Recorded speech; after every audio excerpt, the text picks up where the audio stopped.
And hello and welcome everyone to the comic multiverse where the worlds of nerd meet. The chat's absolutely right. Time does fly, Matt, because we are back again. It was just last week we had episode 260 and now we're continuing on the path to 300. Yeah, back for 2022 and Yep. it's back to normal. Back to normal, chugging along there, everyone.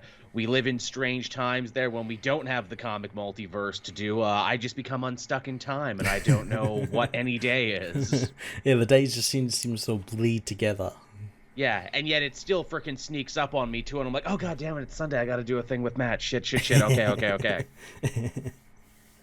Put a different shirt on, I guess. Yeah. So how have you been, Matt? How was your week? Not too bad. I caught up on a lot of TV shows and stuff that I'd been meaning to watch. I had like a kind of a documentary day because I watched the Woodstock documentary, the HBO Woodstock 99 documentary, which is fantastic. It is. I watched that one when I went away for that little party back when there was a downturn in COVID and it actually seemed like we could start going places again. Yeah, that was a fun one. Yeah, and I watched I think it was the HBO one as well, the Beanie Baby one. Oh, I haven't seen that one yet, but I'm going to though. It's pretty good. The only thing I wish they would do is they only like really near the end just sort of touch on like and there was like a lot of like scams and like some people maybe got like really seriously hurt because of like there was like a mob running like counterfeit Beanie Babies. They only barely just touched that. And I wish they would have gone into that a little bit more. I didn't watch that HBO one, but I did watch another like documentary series where like Beanie Mania was like a subject on it. I think it was Dark Side of the 90s because they did like Dark Side of Wrestling and Dark Side of Football. Yep. They did one on like that. Yeah, that was the one I watched. But yeah, a whole documentary. That'd be cool. Yeah.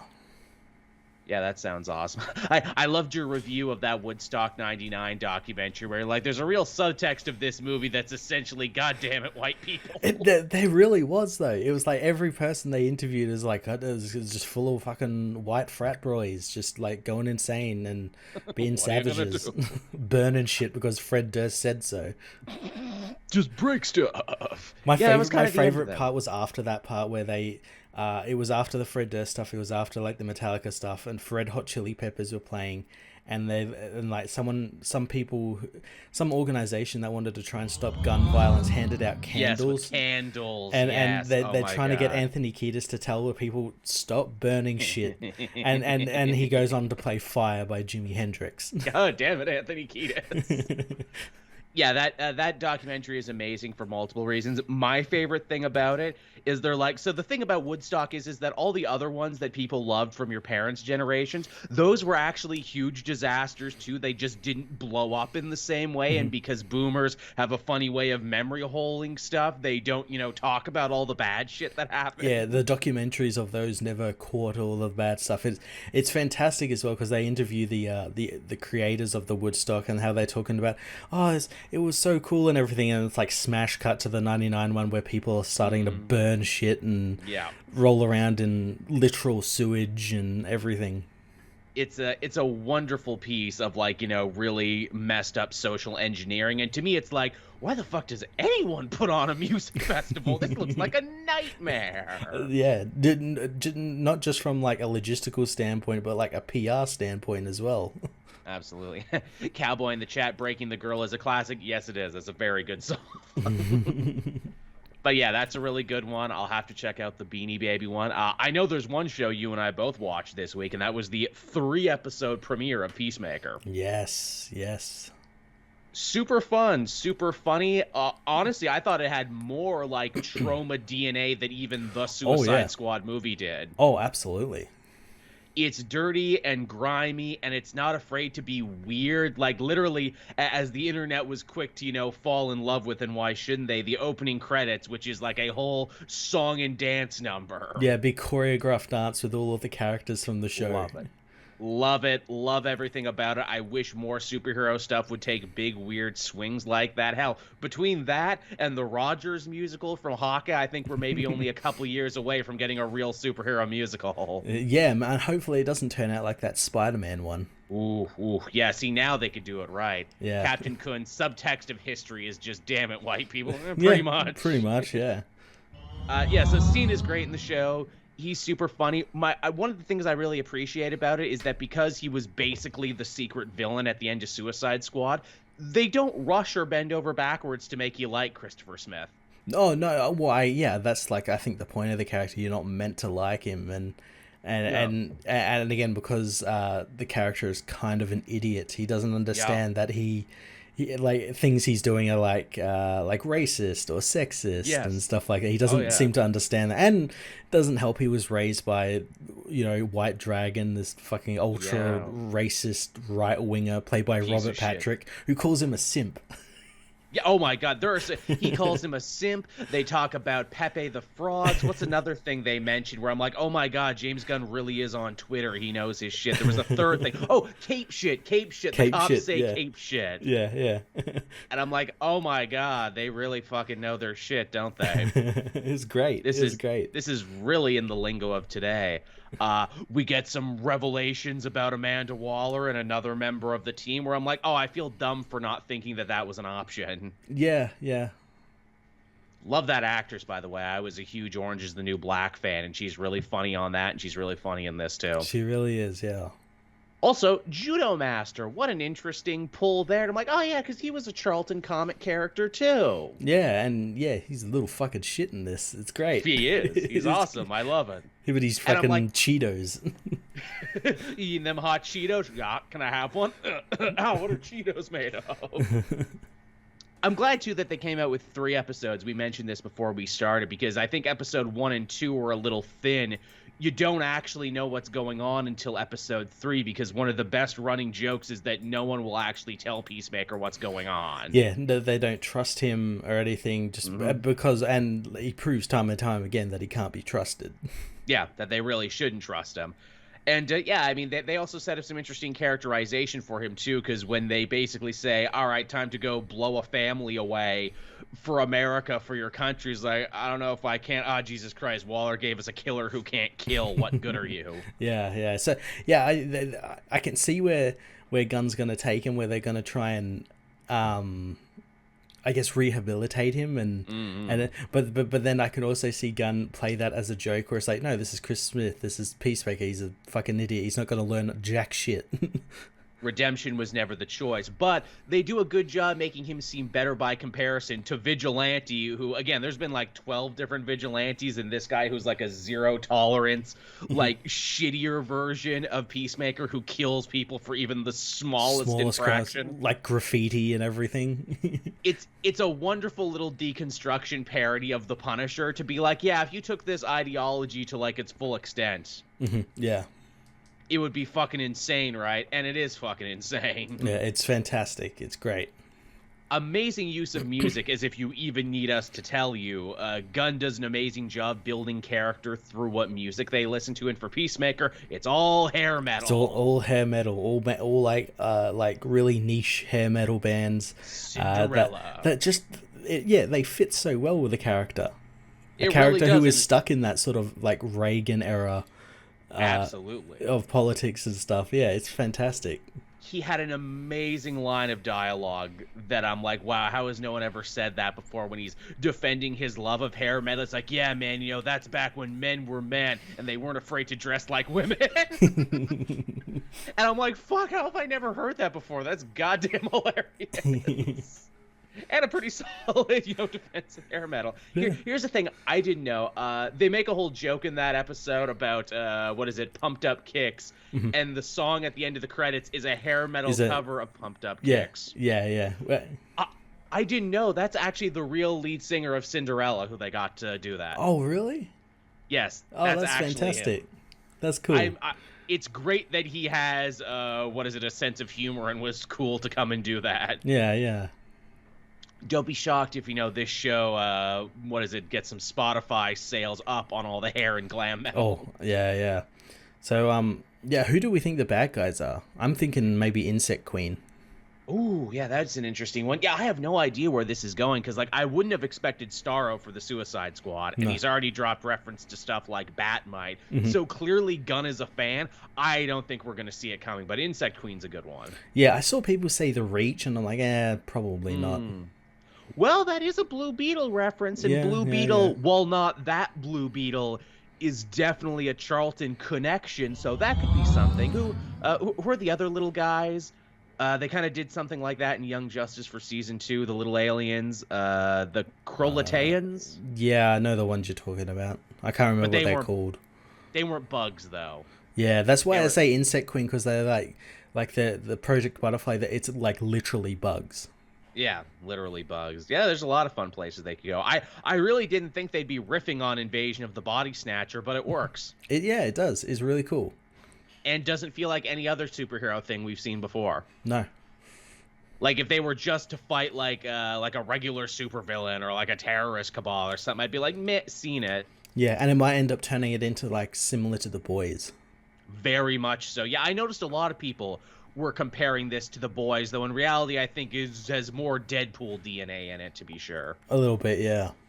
It's like less of a deconstruction of the superhero universe. It's more like, hey, let's have fun with superheroes who are naughty. Mm-hmm. And they do it well. They do, yeah. So yeah, that's that one for you, everyone. There's your little Peacemaker talk there. We like it, and we're interested to see where it goes. Yeah, and so the new episodes are what, Thursday every week? I think so, yeah. Yeah, okay. Yeah, I think it took Young Justice's spot Okay. for Thursday releases. People were asking if I'd review it on the channel. Live action stuff doesn't do as well for me, but shockingly, I'd mentioned it before, I'm screwing around with TikTok. I think my Peacemaker video got like 600 views on TikTok, which for me is very good. So check out Kachel on TikTok, everyone. See, it's like the opposite for me, because like the live action stuff does really well for me. I'm reviewing Book of Boba Fett, and that's doing really well for my channel at the moment. I'm happy to hear it. I mean, also, too, you got some real Star Wars street cred on you, so that's good. That's true, yeah. Captain Kun saying Peacemaker was also a major character in Jaime Reyes' solo series from 2005. Yeah, so, I mean, if they wanted to go in an Alien Reach direction, there's definitely a precedent for it.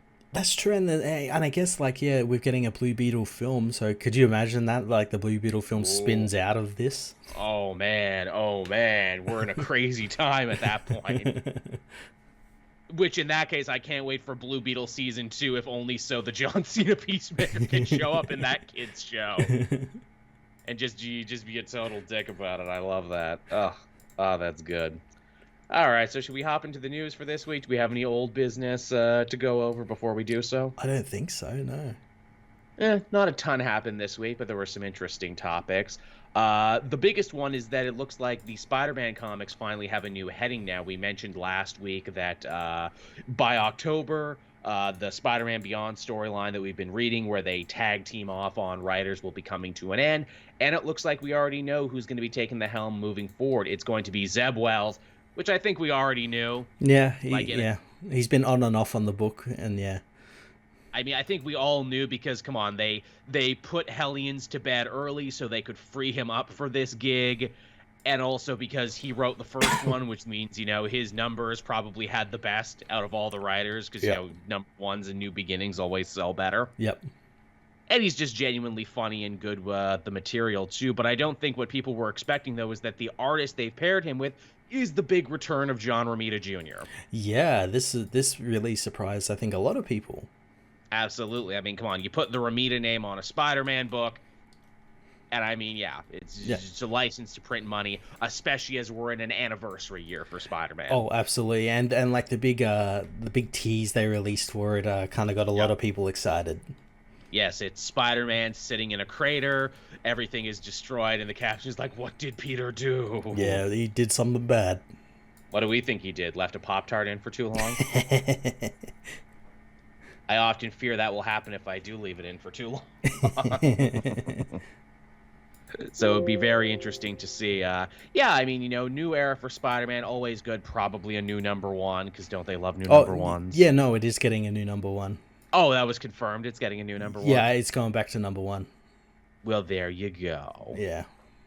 So that's good. I don't know what kind of stories they're going to tell moving forward. Maybe the fact that they put Spider-Man, you know, on the shelf for a little bit, even though they didn't really, because Peter's running around in the new book. Maybe that'll, you know, give them some room to breathe, you know, maybe coming with some fresh ideas. Yeah, hopefully. Yeah. I also wonder what they're going to do with Ben. You think they're going to kill Ben, or you think they're going to spin him off into something? I'm sure he's getting his own book. Well, he's getting a flashback book from DeMatteis, kind of like what they Yeah. did with Symbiote Spider-Man. Yeah, I don't think they'll kill him off. But I mean, that could easily just become Ben Reilly Spider-Man, and they could have two, like they had, 2 Captain Americas, 2 Wolverines. Exactly.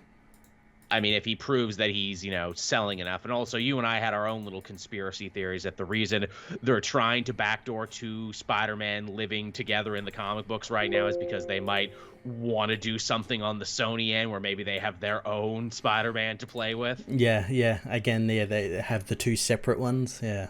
Yeah, so they stop futzing with Tom Holland. Yep. They can just be like, hey, Andrew Garfield, your fucking name's Ben Reilly now, okay? Okay.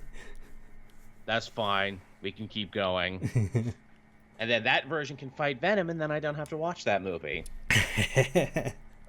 Everybody Yet wins. it would still somehow make $1 billion. Make $1 billion because some people have to see everything. I mean, I was going to say everyone wins. I don't know if everyone wins, but it's a thing they could do. We'll see how Morbius goes. No, if that ever comes out. That's not a movie. That's a money-washing scheme. Yeah, that doesn't actually exist. That's not a movie. That's a backdoor cult plot to indoctrinate people to come to Jared Leto's island. Yeah. Literally, if you watch that movie, it's just him giving a PowerPoint presentation about his island. About how cool it is, yeah. We hope to be self-sufficient by the year 2025. And then we're going to make a presidential run by 2028, and then, world domination by 2030. Oh, he's got a PowerPoint plan. I mean, what can you say? All right, moving on from there, we got another piece of news. Hey, Matt, are you ready to rock the vote again? I am, yes. And when I say rock the vote, I, of course, don't mean for anything actually important. I mean for X-Men, we're doing it again. Which, honestly, I'm surprised they brought back the vote for the new X-Men gag again. I assume that was something like you could only do once and then never again. People seem to really like it. And it kind of fits in with the whole Krakoa aesthetic. I guess, yeah. They're a nation now, and what do you do in a nation? You vote. Yeah. Makes a lot of sense there. Obviously, of course, Polaris won the last vote. Don't look at me. I voted for Banshee. I didn't vote because they didn't put Bay of Blood Moon on it, and they haven't on this one, and it's a complete farce, and it's a fake election. Matt, the conscientious objector, refuses to partake in this rigged electoral system for mutants. I mean, this time around, I, of course, voted for Gorgon because he said he would defend my right to bear samurai swords and paralyze people with my eyes. And to dress in those shirts that have, like, the flames on the, and, like, Guy Fieri shirts, Yeah. Yep, he's the one. Yeah, I am a what's that word when you only care about one thing in elections? I'm a one-topic elector. Yeah, one-issue elector, yeah. One-issue elector, and that issue is samurai swords, who will defend my right to have samurai swords, who will make it a right that I have to bear samurai swords. It's the only way. Apparently, judging by the math right now, Firestar is in the lead, which shouldn't surprise anyone because she was on TV and because the X-Women historically have always been more popular than the X-Men. Yeah, it's really strange though because, like, again, it's all fan votes, so it's not like the writers can't really do anything. But, like, I mean, technically we already got, like, a couple of fire people on the X-Men. The X-Men is just going to start turning into, like, all just fire users, basically. Yeah, really. Like, how's that going to be? How's that going to be different from Sunfire? Yeah, like, Sunfire is already on the team, right? Is he going to be really pissed off? Like, why did you hire another fire person? Yeah. What, am I just fucking shoplifting? Is it because I'm Japanese? Is that why?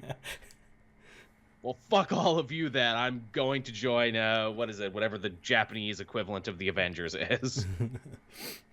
Big Hero 6. I'm going to join Big Hero 6. Yeah. But yeah, so that's an interesting one. It's funny, too, because, Polaris won, and they didn't really make a big deal about her winning in that book until, like, 5 issues in. And, Duggan told a story about it and how she felt like she wasn't ready for it and that there were other people more deserving, which I felt was almost like the writer being meta. Like, I didn't choose to work with this character. They told me I had to work with the character. It was a little meta, yeah. It was a little meta. It was a little like, but I'm a good sport and a good writer, so I'll try and make it work. And I wonder, is this the same? And if so, are they doing that again to Duggan? Like, hey, whatever you're doing, put a new fucking character, and you have to write about them. You can't just put them in the background. because we want people to like think that their votes matter.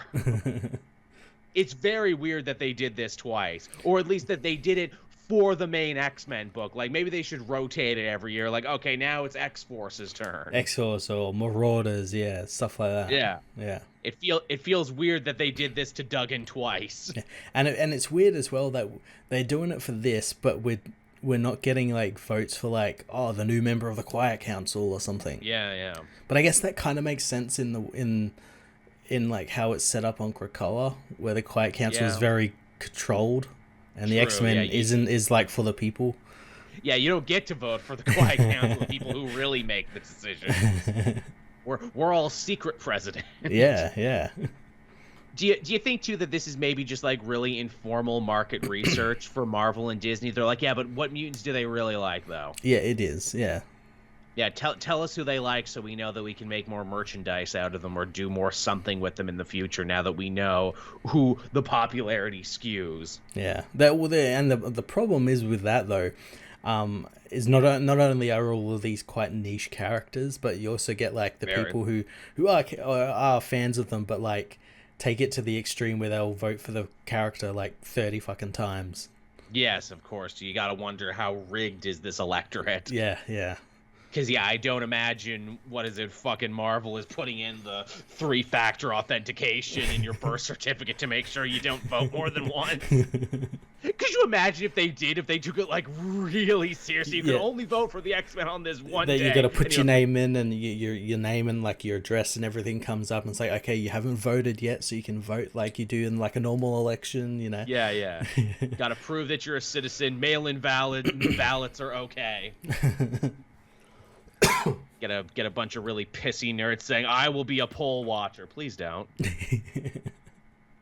Please don't. You get a bunch of nerds being like, this was stolen from Avalanche. Clearly they have an anti-Brotherhood of Mutants bias. I'd actually like to see Avalanche win because I just like to see Avalanche fucking do something. I believe that's the platform that he ran on, Avalanche 2022. I'll do something. Yeah, I'll do something. I'll do something. It might not be great, but I'll do it. And yeah, I fucking knew that Firestar, or whichever fucking fire one she is. Yeah, because in the last one, Polaris got in because of all those people who they were like what was that show? Gifted. They're all like Gifted stands. And but the thing is, they thought that it was for that show.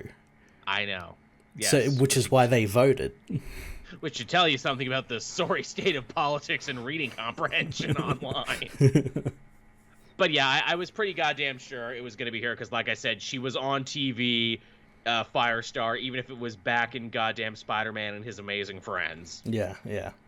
Which I guess this will also be her first time to do something, because I think the last time she was even somewhat relevant was Jason Aaron's short-lived Avenger book. I think she was in there for a second as like one of the teachers. Yeah, that was a while ago, yeah. That was we were working at Name Redacted back then. Yeah. That's how long ago that was. Again, I think she's like literally here as a joke, but this is the one time the joke candidate had the best chance of winning. The Schwarzenegger vote, we'll call it. Only, like I said, thank God this is for something not important. Not important, yeah. Yeah, there you go. Now, moving on from there, we got another interesting piece of Marvel news. Marvel has said that they will be collecting a brand new omnibus complete with all the old and new Miracleman stories. Now, why, Matt, would they want to do that all this time later? Would they want to make Miracleman stories easier to read than ever before? Well, that'd be because he's coming back to the Marvel Universe. Yeah. Holy shit. Or coming for the first time, technically. Technically, yeah. Again, if we want to start getting into that whole who's a fudge of rights and everything else. But yes, Miracleman was apparently the big mystery reveal at the end of Timeless, which I still have not read, but I should. Yeah, he was. Yeah, which I still have not read, but I should. So kind of Marvel's like, hey, we could do our own Doomsday Clock thing, can't we? Only instead of Dr. Manhattan, we'll have Miracleman, who we own thanks to the whole Neil Gaiman, Todd McFarlane pissing match. So we get to use this guy. Again, people have been theorizing when Miracleman was going to enter the Marvel Universe, again, since back when we were working for Name Redacted. Yeah, because there was like, a real push for like a minute there, where like he very nearly came in. Didn't they release like some like special? Yeah, I don't know if it was like a special or if they just like let Moore go back and finish, or like do like something extra with it. Yeah, it was something, and it looks like it was getting ready to like set it up so that he's gonna be in the Marvel universe, but then nothing happened with that. Yeah, nothing happened with it at all, and then shit just went quiet for years, and I assumed like, I guess it's never gonna happen then. Yeah, I guess it was something to do with like rights or something. Someone made a tizzy about it or something. Well, I mean, when Moore is involved too, and I'm sure Gaiman wouldn't want to do anything to honk Moore off, even if like Moore didn't technically own any of the rights anymore. Yeah, that's true. Maybe this was enough time and enough money changing hands and being like, well, fuck, DC did it, and that story was well received, so all right, let's do our kick of the can. For those who don't know, Miracleman was like the British version of Captain Marvel when they reprinted the stories in Britain, and they were like black and white omnibuses, and then Moore got a chance to keep writing the character after and made it like one of the first real big like superhero deconstruction, it's updating weird. Weird updating for older audiences. Honestly, there's a lot of shades of Injustice in it, to be fair. There is, yes. Like it's very much almost like, Patient Zero for like I don't want to say grim and gritty because that's the bad version of it, but like the more positive version of like, let's grow up this material and, write it like it wasn't printed, solely for kids. Mm-hmm. So there you go. And now we're getting to do it again here, which again, much like I didn't know how they were going to do it with Watchmen in the DC universe, I don't know how they're going to do Miracleman and Marvel. He kind of stands for the opposite of everything you guys stand for. Yeah, well, again, that could be something very interesting because at the end of that timeless thing, like you don't see him, you just see his symbol, and but it's like presented in a way where it's like an omen of like something coming. So like maybe there's like something there where they're all against him again, kind of like the Dr. Manhattan Doomsday Clock stuff. Yeah, like, again, is he going to be the villain in this piece? Is he going to be helping them fight something bigger and more evil? I don't know. Mm-hmm. I could probably use a refresher course, so I could probably go back and read some of those Miraclemans. Yeah, I do. I definitely do. Yeah. Captain Kuhn helping us out again. To vote for your X-Men, you must give first a last name, social security number, medical history, credit card info, blood type, and Pledge of Allegiance. And stool sample. Oh, you gotta have that. Yeah, that's the only way. It'll be fair and even. And we need that by the end of the day, so get on that. But yeah, so this will be interesting, and I'm sure this will be fun too, because now it's like, okay, young fans who never read anything about Miracleman but only know about, the character tangentially, now is a good time as any to actually start reading. Yeah. Now would also be a good time for them to bring back Sentry. Yeah, as ChemDog also said in the chat. Yeah, because Sentry is also kind of, like, not but yes, but also clearly, like, Busiek, right? Busiek invented Sentry? I believe so, yeah. It's very much like the same sort of idea where it's like, well, what if Marvel did have its own Superman? But what if people forgot about Marvel's Superman? And what if he was also sick in the head? Yeah, what if he could snap at any point? Yeah. Did Null kill Sentry? Am I remembering that right? Yes. Okay, they like brought him back, and I got really excited because I'm like, yay! They finally brought him back after that Jeff Lemire miniseries, and then like I think he immediately dies to like Null. That Jeff Lemire Sentry miniseries was straight up just him riffing on Miracleman. Yeah, that's why I say bring him back. Yeah, with the whole like dream machine and his sidekick who turns against him and everything. Yep. Yeah, that was just straight up that. Yeah. So yeah, that would be interesting. And he's fucking Sentry. They can bring him back anyway. Yeah. They can tell you what, we'll get all the Superman-like guys together. We'll get him and Sentry and Hyperion, and they can all, whip it out and see who's bigger and who gets to stay. Yeah, well, Hyperion's still around, so yeah. He is, yeah. I guess we don't know who's going to be writing this, do we? Because obviously, Doomsday Clock had Jeff Johns, and it was clearly very important to him. And he's a guy who's, all about, paying homage and aping other creators. Do we know who's getting Miracleman duty? I don't think so. Should be Donny Cates. I mean, yeah, he seems to be their ringer for all these things. I would say, hey, maybe give it to Jeff Lemire, but then I just remembered, oh shit, Jeff Lemire just signed like a big exclusive deal with Image. Yeah. I like Lemire's, whole way of like kind of charting his own path there. He never does in his career the thing I think he would do. No. Lemire forever surprises me with the choices he makes. He does. Yeah, it's always a very unique choice. Very much so. I've never met him. He's Canadian. He's been at several shows, and yet every time I went to his table, he was never there. Oh, no. Yeah, which, of course, in my mind means he hates me and must be ducking me. He's like, oh, shit, here comes Joel. Yeah, oh, shit, better hide. Oh, shit, smoke bomb. Jeff Lemire away. Because, I love the guy ever since he did Green Arrow there in the New 52, and I've been following his career quite religiously.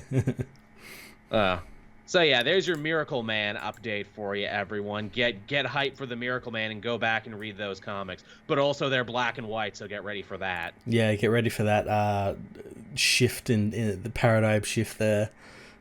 I don't want to read them black and white comics. It's like TV again. I don't want to watch that black and white movie. I can't wait for that discourse because I know that's coming. Did they ever recolor Miracleman? I'm sure that's something that would piss more off because those were like underground British comics, which were black and white, like the old Judge Dredd's back in the day. I don't think they did. The only type of Miracleman I've seen in color is like these like the covers. The newer stuff, yeah. Yeah. Yeah, it would be interesting to see. I'm shocked they didn't try and do that too to like appeal to a new generation. Like, oh, we're leading the colorization of Miracleman. They did that, like what they did with like all those older comics, like the Incal and all that sort of stuff, where they color it in, but then doing so just completely get rid of like all detail and like any sort of imagination. That is the problem with it, isn't it? To which, when that happens, that's what finally makes Alan Moore tear his hair out when he sees that they're recoloring his old Miraclemans. I assume he'd have a problem with it. Oh, yeah, absolutely. It's Alan Moore. He'd have a problem with anything. As CrusaderCon mentions in the chat, hey, Joel, read manga. It'll be good. Yeah, I guess for a younger audience that reads a lot of manga that's black and white, maybe it's not nearly as big a hurdle as I think it is. Yeah, that's trustable. There'd still be like a bunch of people who cry about it. Yeah, isn't there always?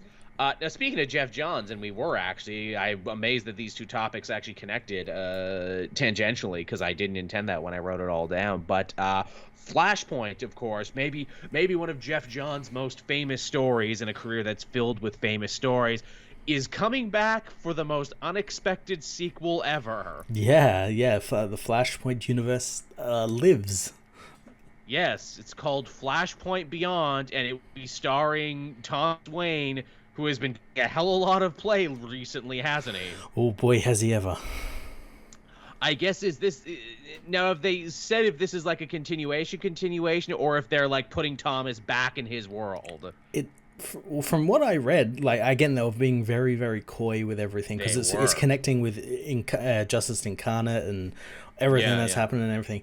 But it sounds like it like that world is returning and Thomas Wayne is going back, which makes sense given that the Omniverse is now a thing. So this would exist in the Omniverse. So, out there somewhere, even though it wasn't really an alternate Earth, it was an alternate timeline. But fuck it, Omniverse, anything is possible now. Yeah. This was popular, which, again, the popularity of Flashpoint blows me away, and the fact that Jeff Johns is coming back to write this furthermore blows me away.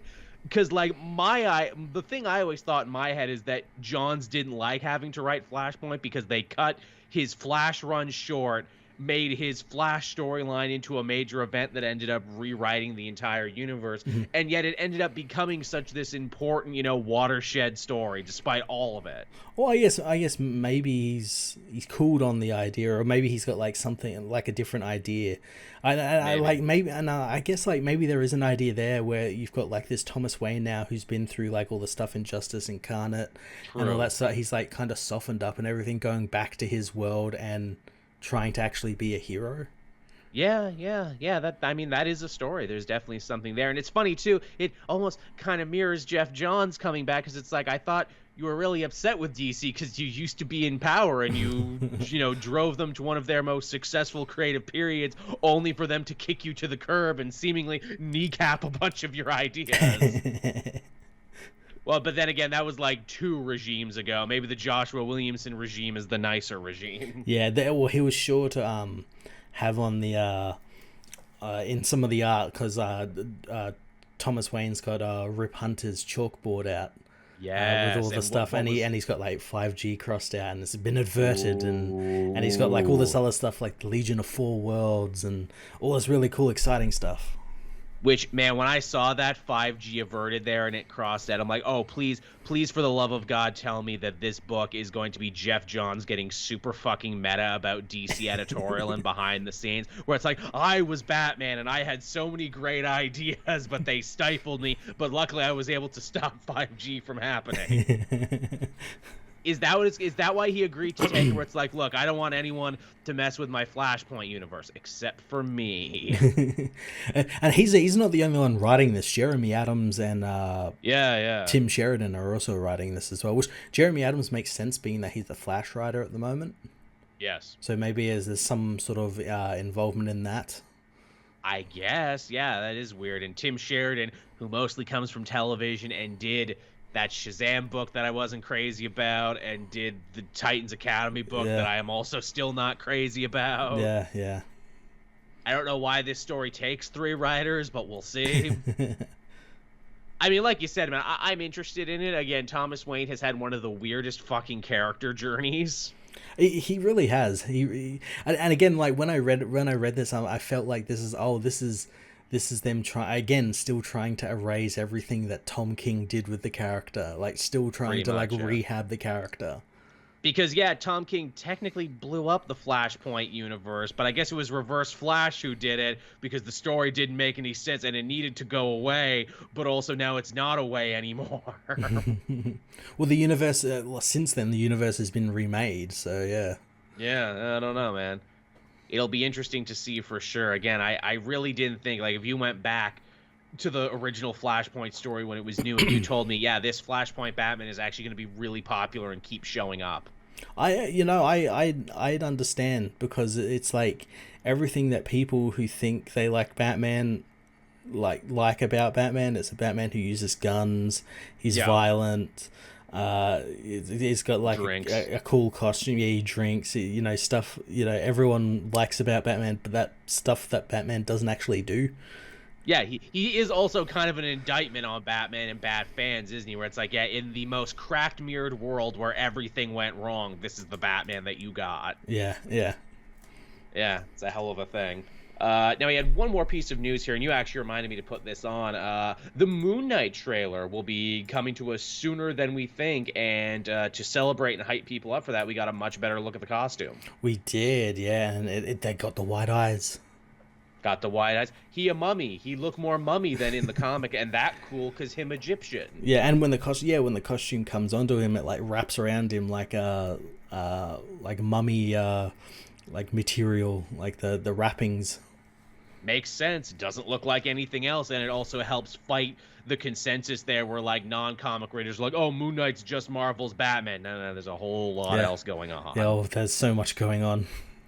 I dig it. Also, is he fighting a werewolf in that like small little snippet we saw? Yeah, it's either like a werewolf or like like one of those Egyptian dog people things. Yeah. So we're going full bore then into like the weird magic myths and monster stuff. He's just beating the shit out of Jameson's son. Oh no, the man wolf. Yeah. Fuck you. This is for your father's biased media. Fuck you. Man, Moon Knight cares a lot about the news. I didn't know. He owed him some money. Yes, that's right. Oh my God, please put the meme in the show. Where's my money, you broke ass bitch? Moon Knight better get his money. But yeah, this looks cool, and again, they seem to be going a completely different direction from all the other Marvel shows we've seen. Yeah, it looks fantastic. Yeah, going horror, going monster, should be big. And again, it's hard to believe that, like, we're at the point now of Marvel shows where we've adapted almost everything else. It's time for Moon Knight to get his turn. Yeah, fucking Moon Knight, of all things. And that Moon Knight, because it's a Marvel thing and everything Marvel does ends up being huge. Can you believe, like, not too long, everyone's going to be like, oh, I love Moon Knight. Moon Knight's my favorite. Well, it's not in it. Like, I was thinking about it the other day after I watched Peacemaker. It's like, we're in a fucking world now where, like, people are like jamming onto Peacemaker. Like, fucking Peacemaker. Fucking Peacemaker. Charlton comics character no one gave a fuck about 5 years ago. No, I mean, no one gave a fuck about for generations. People cared about the comedian, the parody. The parody of him, yeah. People cared about the parody version more. I mean, shit. I looked at it on eBay there, like, that first issue he appeared in, like, Fightin' 5 #1 or whatever. He was a fucking backup story. He wasn't even a main event. Yeah. I think you could buy that book for, like, $20, and now it's probably, like, $5,000. Yeah, it's insane. It's nuts. And now same deal with Moon Knight, because we've exhausted all the AAA heroes. In fact, Spider-Man and Batman, we've done them so many goddamn times now. There's only places we can go is doing the lower tier, weirder ones. Yeah, and I guess that's good. Gets like more creative and everything. Yeah, you can definitely be more creative with all these weird characters and stuff. And yeah, but it's just so strange to think about. It is. It's a weird and wonderful time. And you hope, too, that it'll have a positive, effect on the comics as well. Like, there's a Moon Knight book that is going and selling pretty good right now and probably will continue to be so when the show comes out. Yeah, a Peacemaker is part of the Suicide Squad, and a pretty great part of it as well. Very. Garth Ennis will be writing a Peacemaker miniseries. Yeah. Which is fucking hilarious, because they use Peacemaker to make fun of the Punisher so hard in that show. Yeah. Everyone assumes Peacemaker is racist. It's like, well, I just kill criminals. Yeah, but you pay way more attention to the black community than the white community. Sorry, I will try and kill as many more white people as I do black people. Again, just proving that he misses the point completely. That shit's funny. That's some really deep That's stuff. really good, yeah. That's really fucking good. I like that a lot. Man. Also, hey, I guess while we're talking about costumes, Batgirl got a costume too. I was just about to say that, yeah. I almost ignored it because I'm like, that's just a great cosplay. That's not actually what they're going to have for the show. The show's going to look bad. Oh, no, that is the show? Oh, my God. They actually made a good-looking one? Oh, my God. It looks fantastic, doesn't it? Looks exactly like what she's wearing in the comics currently. Yeah, it's brilliant. I like, too, they didn't go too heavy on the blacks. They actually honored her long history of having purple. Yep, purple and yellow. Yeah, purple, yellow, gold. That's a Batgirl. That's what Batgirl looks like. Yep. I can tell by looking at it. It passes my very important test of, like, hey, what's a thing? Can I look at it and know what it is without you having to tell me? And it does. Yeah. Yeah, I mean, shit, it's a good time for Batman now. Between this, the Batman looking pretty good. Yeah, it's almost like once you get rid of a certain element in those films, that everything starts to sort of come together. Yeah, it's like someone, it's like maybe someone was holding it back. Cowboy helping us out to give us some money. I can't force myself to watch Deadpool 1, 2, or 3. Well, they didn't make a 3. They only made 1 and 2. Technically, they did make a 3 because they had that 2.5. Oh, yeah. That was like Christmas reaction. Yeah. Cowboy, have you seen a special third version of the movie that we didn't know? Are you from an alternate dimension where they made a third one? Dude, don't hold out on us with your multiversal movies. Do you have Godfather 3, but it's good? Wouldn't that be great if you had, like, the Reed Richards multiverse tech and you could look into other universes to find, like, movies that were good?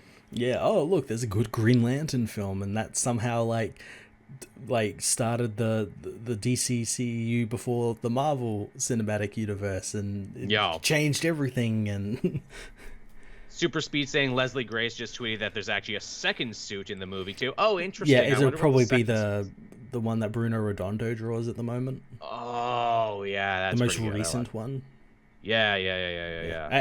Again, like, people didn't seem to realize that this suit was like one that she literally makes, and I think they're actually doing it exactly how it is in the comics, where she gets it from Infantino's costume. Oh, nice. Because on the set there's shops that are Infantino's costuming and like all this stuff, right, and everything. Yeah.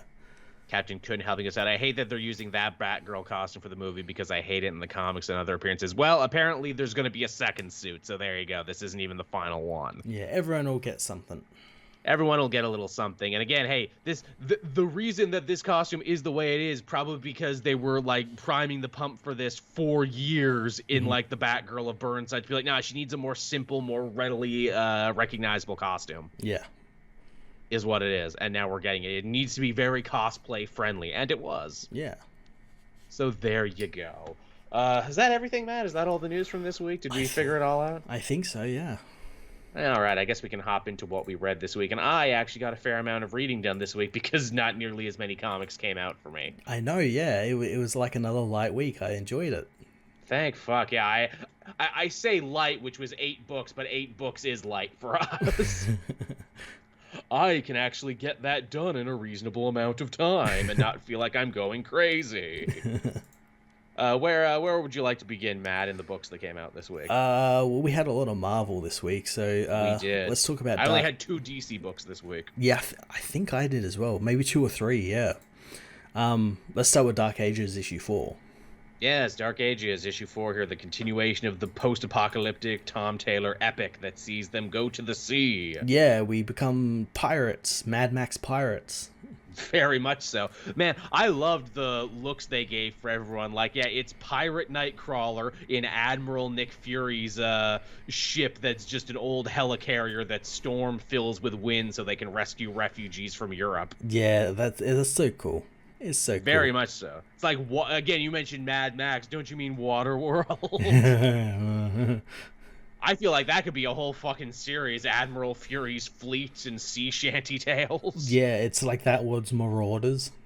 Very much so. Also, hey, not only is Storm an important part of all of this, she's also Queen of Wakanda, because she's still married to Black Panther in this universe. Yeah, and they have a child. Yay, and the child is very cute. Yeah, she's only in it for a little bit, though. I don't think she's going to play a big part in this story. Nah, but if they do a sequel... yeah. All the children are adorable in this series. It's horrible, desolate, end-of-the-world violence and adorable children. Tom Taylor really has a fucking niche that he's filling, doesn't he? Now, look, that's horrible because the world is coming to an end, but look at this cute child. It offsets the violence, yeah. Yeah. What kind of powers does she have? She's half mutant and half, Wakandan. She could have Black Panther powers and she could control the weather. We don't know. Yeah, she could be fucking dangerous, yeah. Yeah, she could be unto a god. You don't know. A god king, god queen, if you will. It's a hell of a thing. But, yeah, so their whole thing is they want to use Admiral Fury's fleet so they can go to Europe. But, it's going to be dangerous, and especially because they just came back from a trip, they don't know if they'll be able to make it. Yeah, everyone's exhausted from the long trip, especially Storm, since she literally has to push this boat across, the ocean. Mm-hmm.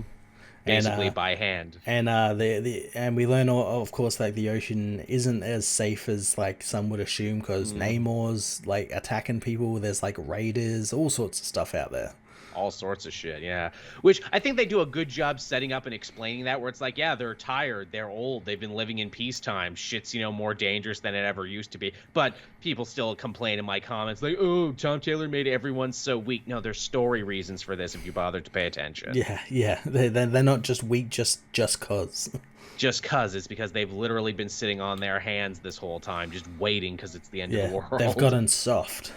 They've gotten soft, which is a major theme of this. Doom hasn't gotten soft, though. Doom is still planning and scheming, and a lot of them think that he only came along on the trip because he wants to take over Europe for himself. Yeah, very obviously wants to take over Europe.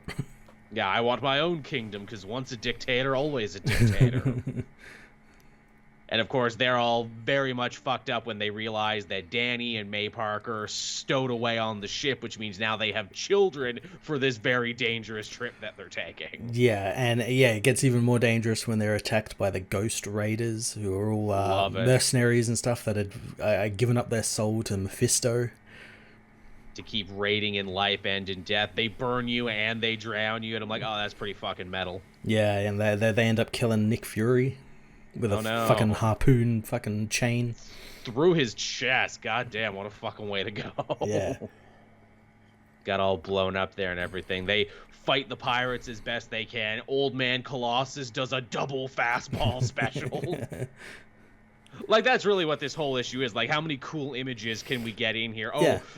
Swashbuckling pirate Nightcrawler teleports across. Yeah, it's the middle issue of the series, so it's all action, basically. And it all crescendos with Fin Fang Foom, who is ridden by Ant-Man, appears and helps out the team. He's like their sort of hidden weapon. Ace in the hole, yeah. Yeah. How fucking cool is that? In the future, in the dark future, Scott Lang rides and trains giant monsters. How is that not a pitch? How is, like, Ant-Man of Monster Island not a book already? Ant-Man Monster Rancher. Love it. Love it, love it, love it. That's good shit. But yeah, I mean, that's basically just the book. Like you said, it's the middle child of the series. It's really action heavy. It's, oh no, we lost another person. How many more people will we lose on this journey? Is it worth it to get back one man and defeat Apocalypse? Yeah, we'll probably lose a fair few. Because this is a Tom Taylor series in the Elseworld, so anyone can die at any moment. Yeah, yeah. If anything, I would say start taking bets on who you think is going to die. Who's the most expendable on this journey. But yeah, I like it. It's good stuff. It is, yeah. I mean, is there any writer, or can we even think of another writer who's just been killing it so much on multiple books at both companies? Not really, no. Nightwing, Son of Superman, Dark Ages, Dark Knights of Steel. Yeah, and plus probably more coming. Yeah. Yeah, and he's got his indie books, Seven Secrets, The Deep, like all of that sort of stuff. Yeah. Does the man? How do you think he finds time to sleep?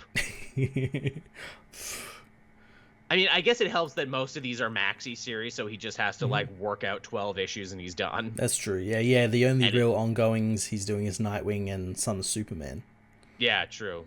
And again, I'm sure that helps too, because he's like, they're gonna have crossovers this year. Yeah. Gonna have crossovers. That's 2 less stories I have to write because I'm just writing one story. Oh, that reminded me. We didn't add it into news, but the Wonder Girl comic was quietly cancelled. Oh, was it actually? Yeah. It was cancelled with, I think, issue 7. Oh, that's sad but understandable. Oh, yeah, I was just about to start picking up and catching up, and I'm like, oh well. And then I thought about it. I'm like, yeah, she hasn't appeared in like anything other than her book. Yeah, not part of the Justice League. Hasn't appeared in a Batman or a Superman book. Yeah. I mean, look, they proved that Yara Flor is very cool with a fan following and a cool costume. I am sure she will resurface somewhere, either be it a Teen Titans or some sort of team outing. Yeah, that was such a weird push she got, because they had that TV show in the works and everything. That fell through, and then once that fell through, everything else just kind of crumbled. I'm sure that's exactly what it was. Hey, we got this cool new book for Future State. Oh, that's awesome. Yeah, we're going to keep pushing this for the year. Oh, we got a TV show. Yeah, multimedia. Oh, the show's not happening because we literally don't have enough to adapt.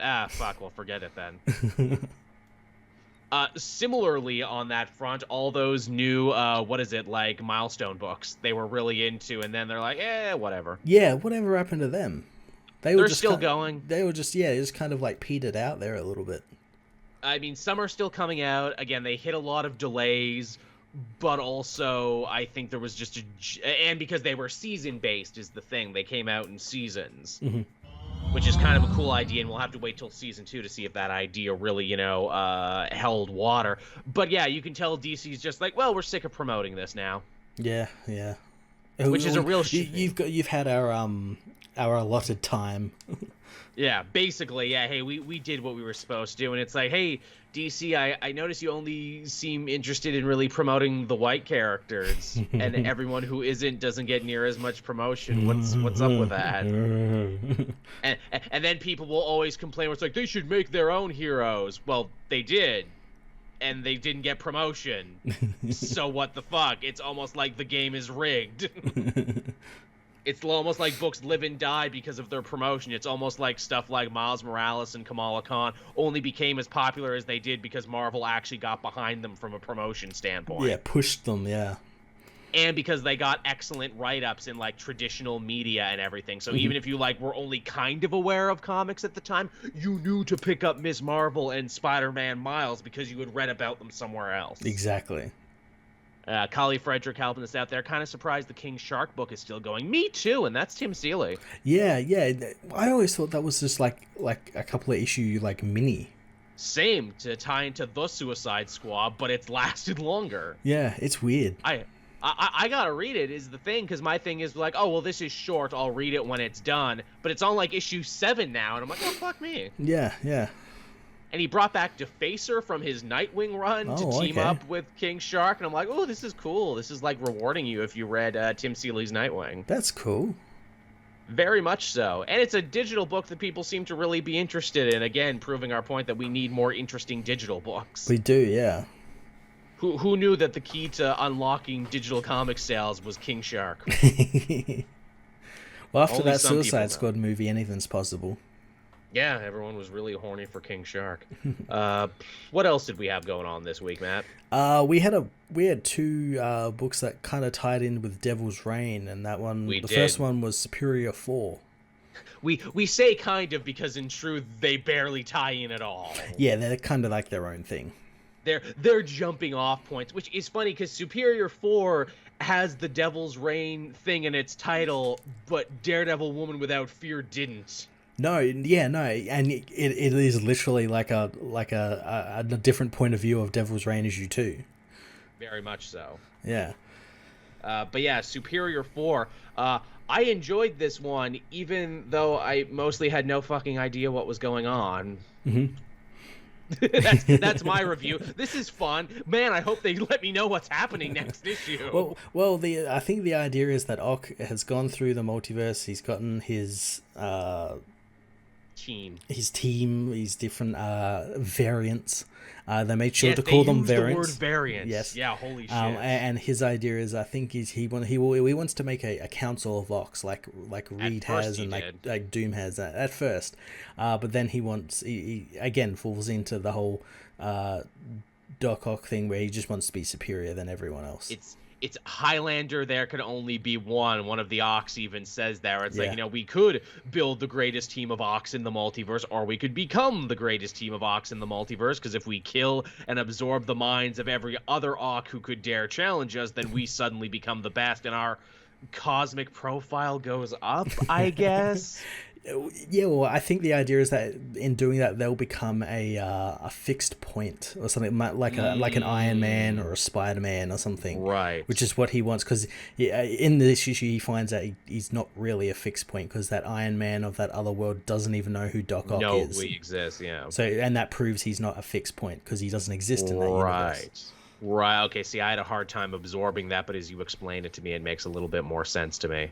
Yeah, and I liked that it was Otto trying to break away from what he usually does, but in doing so ends up falling into what he usually does. Right back into what he normally is. This book, too, to its credit, actually does more with Ock's continuity than his two little Spider-Man appearances did, because they're sure to say, yes, he sold his years as the superior Spider-Man to Mephisto to defeat a villain. Now he's lost it, and he wants it back because he feels like he lost the epiphany, and he lost the experiences during that time, and that made him a better person, and that he wants to try and get those things back. Yeah, he says in the book that his time as Superior Spider-Man, that's what evolved him, and then that was taken from him, and he was returned to his baser, lesser self.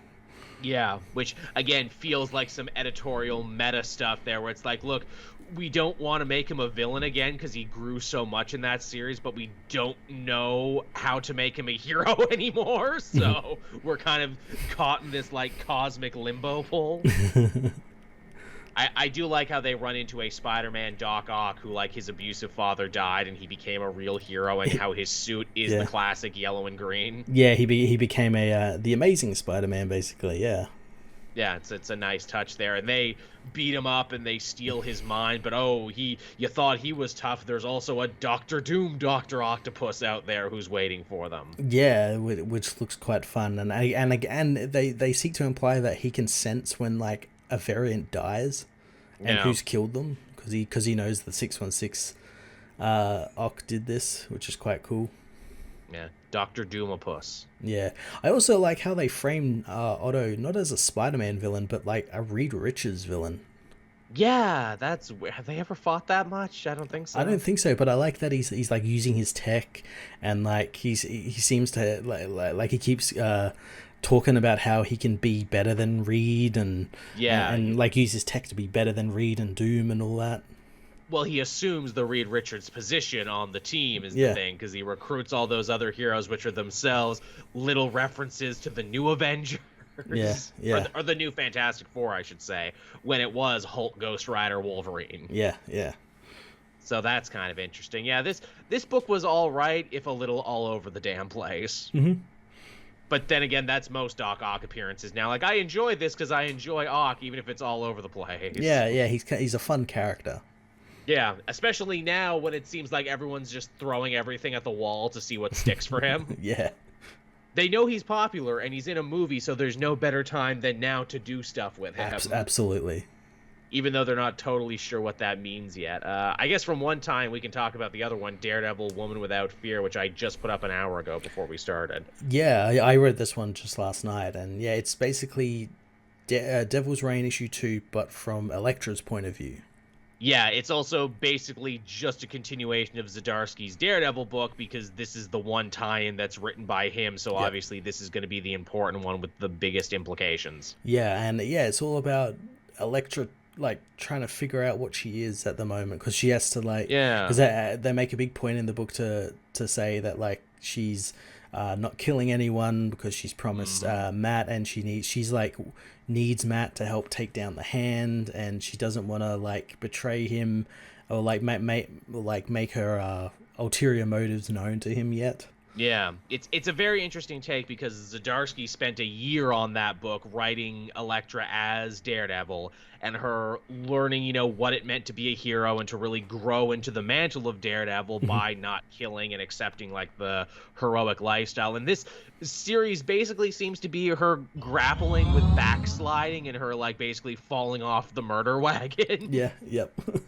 Where it's like, you know, changing is hard, not changing back is even harder. And she goes on basically a walking tour of her life, because Kingpin told her that he sold her file to Kraven the Hunter, who wants to fight her, which means she has to go back to Columbia University, and she meets an old friend of theirs in Matt, and they talk about life, and she has flashbacks to her time under Stick. And they invent a new character, Akka, who was the one who brought her into the Hand originally and was the one who gave her her first size. Which is interesting. Also, thank you, Kali Frederick, who's calling it that he thinks Banner Auto will turn traitor. Maybe. Yeah, probably. I mean, they're all Doc Ock, so they're probably going to screw each other over at some point. Yeah. There can be only one, Highlander rules. But yeah, I mean that's the issue. It's, you know, it's her taking a walking tour through her life, basically. Yeah, and I like how she compared Akka to Stick, and how they were like two opposite ends of or two sides of the same coin, where like Stick was uncaring, didn't care about her, you know, like we saw like her and Stick training, and Stick, you know, calls her a pathetic rich girl, you know. Never listened. Whereas Akka like went the other way and actually tried to, and actually like cared for her, but that was like her like fucking with Elektra's mind and everything. Yeah, Elektra's not stupid, where it's like, look, I know now that Stick was arguably the good one and she was the bad one, but isn't it interesting that she at least cared enough to pretend to listen to me? Yeah. And I'm like, yeah, that is interesting. Yeah, there's a lot going on with that. And she sees Akka in the distance, but she's not certain if that's actually her, or maybe if it was some sort of Kraven trick. Yeah, and again, that like kind of begs the question, is like everything she's experiencing some sort of Kraven trick, because as they set up in that Spider-Man one, he's using like weird like chemicals and stuff, like was her meeting fucking Goldie like a trip or something, you know? Maybe. Yeah, she'd been tripping this whole time. I don't know. Interesting place for Kraven too, where it's like, yeah, I just wanted a really good challenge, and I thought you, Elektra, were a really good challenge. Yeah, I'm tired of beating Spider-Man, so yeah. Yeah, really. Don't you mean you're tired of Spider-Man beating you because he got beaten by the original and he got beaten by the clone? Shut up. Look, I can beat up this Daredevil who's not Daredevil, because of course I can. This is a short one too. This is only going to be 3 issues. It is, yeah. And again, I feel like this is, of all these Devil Reign tie-in, this one is probably going to be the most important one, because it's the one written by Zdarsky and will probably be the most likely to get referenced elsewhere. Yeah, it'll be the one that like the consequences will continue after Devil's Reign. It's also kind of an interesting way to take Elektra off the table, even though she's been Daredevil for like a year, and allow Matt to slip back into the role. Even though, ironically, in the last 2 issues of Devil's Reign, Matt hasn't done all that much. No, he hasn't. But I guess that's kind of like, yeah, I guess that's kind of, it's the kind of referenced here as well, where like he wants to go meet with the other heroes at Avengers Mansion and everything, where Elektra wants to like, no, we got to face Fisk head on, you know, I got to do all this other stuff, and only at the end does she realize, oh no, Matt was right, I got to like, this is all a distraction. I mean, I'm sure by the end it will come down to a fight between him and Kingpin, because when doesn't it come down to a fight between him and Kingpin? Yeah, on top of a fucking building or something, Oh, you know, yeah. in Oh, the yeah, rain. Oh, damn right, yeah. The Avengers are fighting the Thunderbolts, so it's just him and Matt having a big punching contest. Yeah, yeah. How many more times do we got? We got this, we got an X-Men one, we got Villains for Hire. Yeah, we got the Luke Cage one. Oh, yeah, which was never meant to be a tie-in, but now it is. Yeah, well, it might as well have been, because the story was very similar to this. I like to imagine they just went into Ho Chi Anderson's work and they're like, okay, what is it? Control, Alt, Change, whatever your evil stand-in organization is, Thunderbolt. There we go.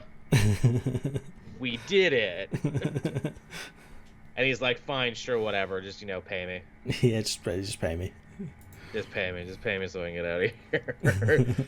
But yeah, so these were two very interesting books, and not like normal comic tie-ins. No. And I can appreciate Devil's Reign for that. Yeah, I'm glad they weren't like, yeah, this is what happened on, like, we referenced this on this page, and we're going to expand this one little detail that in the end didn't really matter. And that's why so many, like, tie-ins are so, like, shitty and, like, so unnecessary. It's like, well, I didn't need to know any of this for the story. Yeah, like I think of, like, the stuff that was going on in, like, the Fear State, like the Secret Files books, like, didn't need to know any of that sort of stuff. Didn't need to know any of this. Which, in fairness, you don't need to know any of these things either, but, like, they're interesting enough stories on their own. They use Devil's Reign as a jumping off point. Yeah, well, they're character focused, yeah. They're all very character focused, exactly. Yeah. But, yeah, so those are them. What it's did you have, Matt? We had Detective Comics issue 1048. 48, yeah. Yep. Shadow of the Bat Part 2. It's hard when it gets, to the 1040s, right? Yeah, yeah. But yes, this is a weekly series. You and I talked about this last week. We're like, is this weekly or monthly? Because it's 12 issues. It's weekly. Yeah, thank God. Yeah, thank God we get a new one every week here. And this one, again, I'm really enjoying what they're doing with the structure of this, how they're playing around in time and jumping back and forth to make their points and build their mystery. Yeah, and here we get, like, a big part of the mystery because we get to see Tobias Weir's backstory. And I like you combine two characters. You get Tobias Whale and Mr. Worth formed together to form Dr. Ware. Yeah. So yeah, he was a child whose mother was mentally ill, and she got taken in by the county or state, whatever, and he got put into foster care or something. And and it's framed in a way that, like, he wanted to help out these people because there was no system in place to help them. Mm-hmm. There's a real interesting theme starting to form both in the main story and especially in the backups, and that is Gotham City social services and how they fail people and come through they for fucking other suck. people. They fucking suck. Which is such an interesting idea to build a story around, because Gotham is, like, so much a character in all the Batman books, and we're told all the time how it's broken and it sucks and it doesn't work and it turns people into costume and monsters. This is kind of Mariko Tamaki being like, well, let's explore that, though. Let's actually explore how social services fail people every day. Yeah, it's really cool. Yeah, and how the Bat family, your Dick Graysons, your Tim Drakes, everything, they're super fucking lucky that they had, like, an ultra-rich benefactor to just swoop on in and save them from this fucked-up beast of a system that they probably would have been chewed up and spit out in. Exactly, yeah. I thought that was a very interesting take on it. And, another fun thing I enjoyed about this, so Batwoman has her own Matches Malone persona. Yeah, she pretends to be a doctor. She goes undercover into the tower to try and get a job, basically, in the town, sort of scope out the place and get an idea of who Weir is. And none of it makes any sense. No, yeah, she's very confused by it all, because again, we get to see like the basement, quote unquote, which is where all the dangerous criminals are housed, like Mr. Freeze, who again parrots what Nero was saying in that first issue, where he feels good, and that's all he says. Feeling good. And he won't tell Batwoman, like, what are these brand new miracle drugs you're using? You know, what are these brand new therapy techniques? He just won't say anything. Yeah, he won't give away the secret. And we meet the woman who might be the one who incites the riot we saw in that first Anna issue. Volson. Anna Volson, who Batwoman has had a run-in with before, so she's very familiar with her. I think it's implied she was the one who arrested her originally, is the thing, because she was a serial killer who got a scissors-themed serial killer, yet she doesn't have a scissor name. No. What's up with that? She should be Scissor Woman. Oh no, that sounds horrible. Yeah, and then she talked about like a smell, and then Chase Meridian talked about how inmates have are like smelling something, but it's only the inmates, only the ones on these drugs. Mm-hmm. So I thought they were implying too that Volson knew that was Batwoman just because she has a smell. I don't know, maybe, but I think Chase mentions that other inmates had that as well. That's true. Yeah. So I think maybe it's some byproduct of whatever the fuck Weir's doing to them, and side effect. we learned that we also learned it's not outright implied, but Dick asks about someone who's in the tower, and I can only assume that's Stephanie. Yeah, Stephanie Brown, who we see that there's another crazy woman in the hospital who thinks that she's Harley Quinn. Yeah. And I'm like, oh, geez, are they taking a page from the Sean Gordon Murphy book? Are they splitting the difference between OG Harley and Suicide Squad Harley? But then some people are like, oh, I think that might just be Stephanie Brown, how she went undercover. I'm like, oh, that's interesting too, actually. It makes sense because like the story that Weir says where she like tried to blow up a food court, no one was hurt, and it was almost like she wanted to be caught. I'm like, maybe. Yeah. Sounds a little something. And we know from the one issue where we jump to the future that Steph is somewhere in the hospital bleeding out. We just don't know where. Yeah. So yeah, pretty interesting stuff. I like it. Yeah, and then the issue ends with Weir being revealed to be like kind of mentally ill himself, because as a kid he absolutely hates the mentally ill, and I'm guessing that transitioned into his adulthood because he's doing something to him. Mm-hmm. Tell me about it. So that's a hell of a thing. I like this story. I like how they're making it all work. Yeah, I again, as we said, I like the setup, how it's like jumping around in time, and I like how it's utilizing the Bat family in like a really interesting way. Like it's just like utilizing like a Batwoman's like military intelligence gathering skills and like their detective skills and stuff like that. Again, it proves that, you can do an Arkham Takeover story if you just play it a little different. And you can do an Arkham Takeover story without Batman. You can do it without Batman, absolutely. Just change the venue. Yeah. Yeah, I like this one. I'm glad, again, that Tamaki got a chance to shine in a 12-issue series. Yeah. Yeah. All right, what else was this week? Oh, I'll be really quick about this one because we're talking about DC. I had Joker 11 this week. Ooh, okay, that's still going.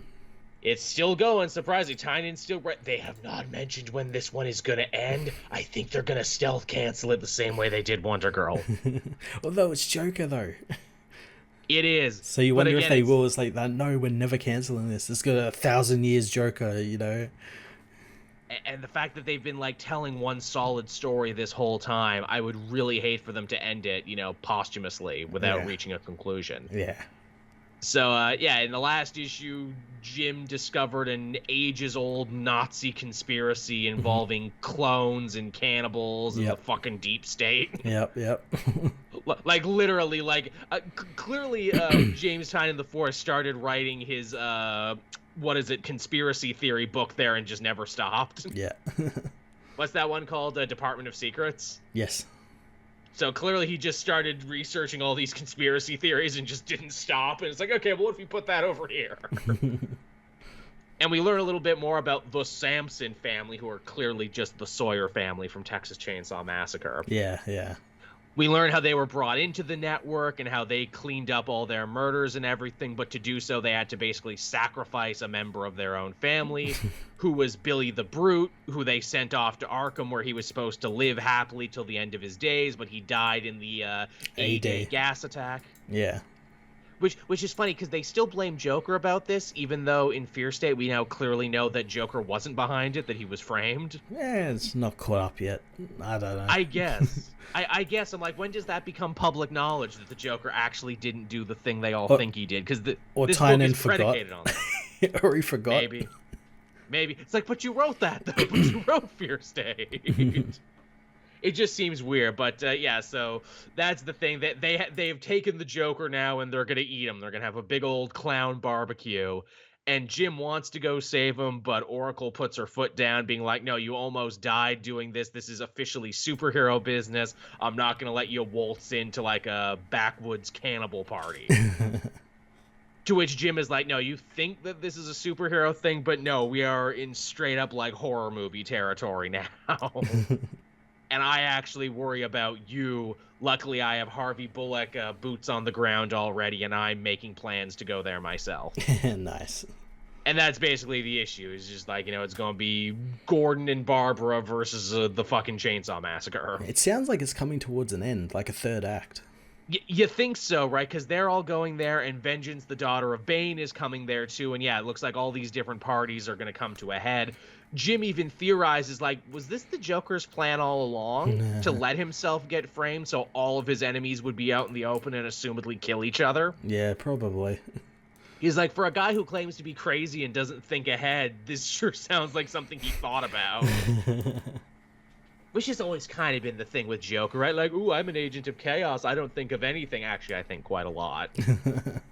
But I want you to think I'm not thinking. That's the important part. Like, I'm a criminal genius who the genius is I let you all think I'm a dumbass who does stuff randomly. Yeah. But yeah, it's cool. It continues to be cool. I just hope it has, like, a worthwhile conclusion. I hope they just don't randomly take it off the shelf one day. Yeah. I'm surprised it's lasted as long as it did after he, like, just left Batman. Yeah, I think it's solicited for 2 more issues. I could be wrong. They could wrap it up in 2 more issues, but I don't know. Yeah, from what you're saying, it sounds like it's getting ready to wrap up. And again, it's like he doesn't work at the company anymore. Yeah. He doesn't work in comics anymore. He works at Substack now. I'm like trying to think, like, how did he turn in all these scripts? Like, how does it even work? Yeah, I have to imagine, like, yeah, again, just the way comics work, these scripts would have been done months ago. And I mean, like, he said he was, like, leaving DC Comics, but he didn't do the traditional thing, like, oh, today I turn in my last script. Yeah. And I guess he's also still technically co-writing that vampire book with Matthew Rosenberg. Yeah, but you got to wonder as well with the co-writer, like, who's doing like more. Yeah, it's like, is he done or is he done? Yeah. All right, what else did we have, Matt? The last book I had was Justice League versus the Legion of Superheroes issue 1. Oh shit! Yeah, this new Bendis thing started this week, didn't it? Yeah, and I think it's tied in with Justice Incarnate. Interesting. It's all coming together. Yeah, so this is a really simple first issue. The Legion fighting a monster, they end up defeating it, and then suddenly some sort of darkness ends up taking one of the triplicate girls. We don't know where or anything, but then later on in the present day DC universe, after the Justice League have finished up dealing with the Legion of Doom, Triplicate Girl ends up teleported there with them, and they don't know who or why she is there. She passes out, and the only thing she does is able to tell them is that she knows who John Kent is. So the League, because they met. Yeah, so the League have to call in Superman, and he ends up going into the future and telling the Legion that they have Triplicate Girl in the past, and they need to come back in time with him to get her, because it's something that they need to see. He can't, like, bring her for some reason. And we learned out that reason is that she's aged somehow 100 years. That seems bad. Yeah. And this weird darkness thing, and then attacks again and tries to take Wonder Woman at 2 different points in the book. We're not sure why this darkness is attacking, but they do know it is related to the Great Darkness. I was going to say, could it be the Great Darkness that Joshua Williamson has set up? Well, not only that, in Bendis' Legion book, that was set up at the end as, like, the big looming threat that was eventually to happen. Okay, they're tying up a lot of loose ends. I can appreciate. Bendis is famous for that too. Like, I'll set up an Ultron thread over here, and I won't pay it off for like 3 more years. Yeah. So the Legion come back in time to meet with the Justice League, and they're trying to determine what the Great Darkness is, why is it attacking in present day and then in the 31st century as well at the same time, like what it's doing. And while they are talking about this, it attacks again and ends up taking every single member except for the Gold Lantern of the Legion of Superheroes, and he's the only person left. And it makes sense as well, because Bendis was setting up him in the Legion of Superheroes book as something very important, because he's the only in the future. He's the only he's the only Lantern. Period. Available, but there is hopes that with him, he's like a test subject sort of thing, and if he works out, the Lanterns can come back. The Elders of Oa will try and bring them back in some form. Well, this sounds like this ties up several storylines I was not reading, but I like to hear that happens. Yeah, it's brisk, it's to the point, it's great. It's only, I want to say it's only 3 issues. Oh, really? That's surprisingly brief for Bendis. I want to say 3, maybe 3 or 5 issues. I'm not exactly too sure. Huh. But I know it's quite short. Feels like events in general have been getting shorter. It's 6 issues. All right, that's fine. Yeah. Feels like events in general have been getting shorter these days, which I like. Yeah, I'm over fucking 20 issue, Tom King series. Yeah, but when was the last time we had like a really long, like 12 issuer? Was Secret Empire 12 issues? Well, I know Dark Knights of Steel is 12 issues. Right, but that's not an event though. That's a maxi series. That's true. Yeah, that's true. I'm talking like here's you got to read 12 issues and all these tie-ins. Well, that's actually, true. I guess Dark Knight's Death Metal was only 6 issues, but it had like 6 more tie-ins you had to read to understand what was going on. 400 tie-ins, yeah. So there you go. That was the last really big one we had. Yeah. I guess I had Spider-Man this week too. Ironically, also featuring Doc Ock. Okay. Him and Ben fight. He gets a hold of the drive. He realizes that Beyond might be evil, or at the very least is manipulating him into be Spider-Man. That's basically it. Okay. Once again, Doc Ock's character is all over the fucking place in that book. Yeah, I'd say our writers just not talking with each other. They're just like doing whatever the fuck they want. Well, here's the thing. I really felt that this newest issue of Spider-Man ran into a problem that is always, something you got to be worried about when this many writers are on it. Clearly, Cody Ziegler has a very different idea of what Ben's personality is and what his reasons for working with Beyond are than any other writer who has written it so far. Yeah. Because basically, Ben beats up Doc Ock and he's like, haha, I did it. I'm the great hero. I defeated one of original Spider-Man's greatest foes. Beyond was right for trusting me. To which Ock is like, no, you idiot. They've been manipulating you from the very beginning. They picked you because your psychological profile said you'd be easy to lie to. Yeah, and then you look at like the other writers who are dealing with him. Like I just read the what was the issue? The issue with where him and Miles teamed up to beat that Rhizome. Yeah, you look at that and like he's like totally untrustworthy. Of Beyond, he's like, no, I'm not going to enforce your stupid fucking trademark rules. Fuck you, I'm going to help people who need it. Yeah, in other issues, he's like, yeah, I know they're an evil company, but like if they didn't pick me, they'd pick someone else. I can bring them down from the inside, or I can force them to do good from the inside. Yeah, that's not how Ziegler read it. And I'm like, now the book is starting to feel schizophrenic with multiple writers. Oh, you were doing so good up until this point. Maybe this is why it's coming to a close in April. October, isn't it? That, but we're also getting like the new number 1 and everything. Maybe the new number 1 to like shift focus and everything away from it. Maybe, yeah, who knows? But yeah, just it's like I like most of this, but there's also a lot that's wrong with it. Yeah, it needs a little bit of I again, like having all these different writers was a cool idea. But yeah, if they're not like getting into a writer's room together and plotting this out, then yeah. Which is probably harder now than ever because of COVID. Yeah. Which is a real shame because it's like, ooh, you guys were doing so good at the beginning there. It felt really seamless. Now there's just like this big glaring like, okay, you guys have different ideas that you weren't able to rectify together. And it only really started happening when they brought the Doc Ock stuff in. Yeah, what's up with that? Why was Doc Ock the harbinger of shit flying off the rails? Is that like a commentary on like his character? Maybe. Okay, well, here's the thing. So it gets so fucked up, this issue, to where, like, because Doc Ock has a showdown with Maxine Danger, and the book literally starts breaking the fourth wall like you would not believe. Oh, really?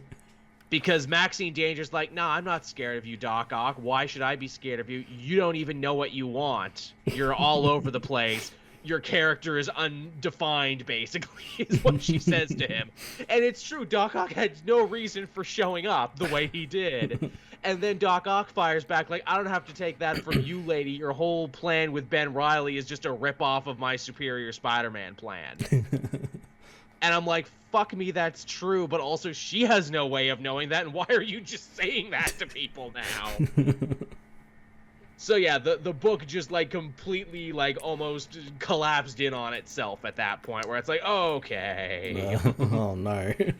Okay, you've just collapsed in on yourself. Chemdog, Cody Ziegler, any relationship to Dolph Ziggler? I thought so, because we know Ziggler has a brother, but no, not that Ziggler. No.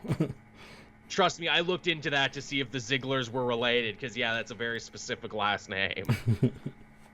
But yeah, so Spider-Man kind of all over the place. I don't hate it. At least it's the fun kind of messy and not like the annoying kind of messy like Nick Spencer's was by the end. Yeah, that one was really messy. At least you can at least follow what's happening.